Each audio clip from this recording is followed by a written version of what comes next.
దాన్ని పురస్కరించుకొని గుడి చుట్టూ అంటే కొండ చుట్టూ ప్రదక్షిణ చేయడం వల్ల భక్తులకు ఏంటంటే అనంతమైన కోరికలు వాళ్ళకు ఫలిస్తాయి. తర్వాత అనంత జన్మల నుంచి ఏవైతే పాపాలుంటే అవన్నీ కూడా పోతాయని ఒక నమ్మకం. దాదాపు 25 కిలోమీటర్ల రేడియస్ ఉంది. సో ఇదంతా కూడా పాదయాత్రలో వెళ్తూ భక్తులు స్వామివారిని దర్శించుకుంటున్నారు. ఎన్ని సంవత్సరాలు చేస్తున్నారు ఈ కార్యక్రమం?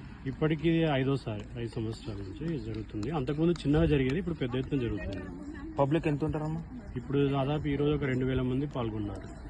అంటే ప్రతి సంవత్సరం కూడా పెరుగుతా వచ్చురాను. అంటే అంతకుముందు దాదాపు ఒక 300-400 మంది చేసేవాళ్ళు. ఇప్పుడు ఈసారి 2000 మంది అంటే చాలా పెద్ద ఎత్తున ఇది భక్తులందరికీ తెలుస్తుంది.